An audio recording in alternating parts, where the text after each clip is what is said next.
ተዚላቸዋል የእስራኤልን ቤት በነብዩ ኤርሚያስ መጽሐፍ ምዕራፍ 18 ላይ ያላቸውን ሂድ ወደ ሸክላ ሰሪ ቤት ወረድ አለው ይላል።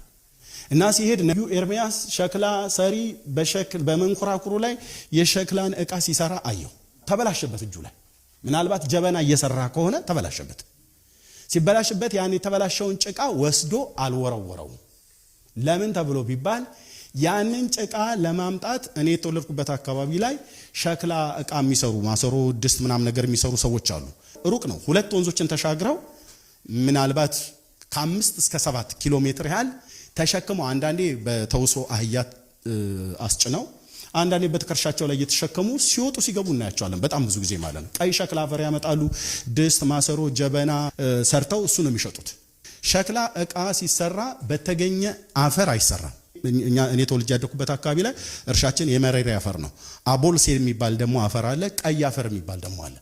ከቀይ አፈርም በጣም የተመረጠ ነው። በጣም የተመረጠ በጣም ድምቅ ያለ ቀይ በጣም ተቆፍሮ ወደ ውስጥ ነው የሚገኘው እንጂ የትኛውም ቦታ ላይ አይገኝም። ስለዚህ በተገኘ ነገር ሸክላ አይሰራም።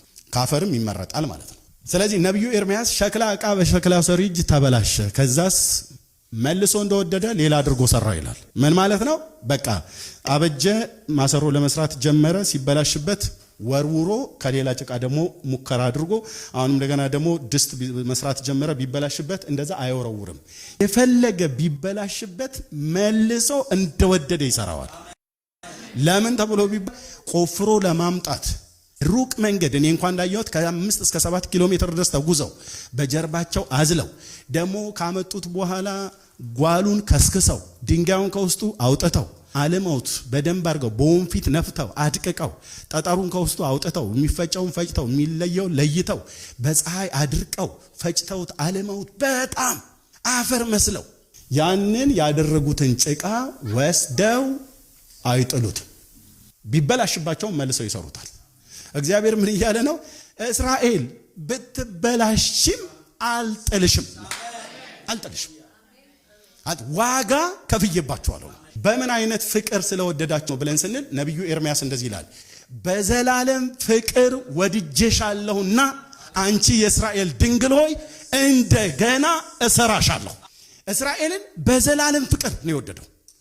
ኦኬ፣ እኛንስ በዘላለም ፍቅር ነው የወደደን። በዘላለም ምህረት ነው እኮ የተማርነው። በውድ ዋጋ ተገዝታችኋልና ለራሳችሁ አይደላችሁ ብሎ ሲል ውድ ዋጋ ምንድነው ተብሎ ሲባል በክቡር በክርስቶስ ኢየሱስ ደም ነው የተዋጀ። በኢየሱስ ክርስቶስ ቅዱስ ደም የተዋጀን ህዝብ ነው።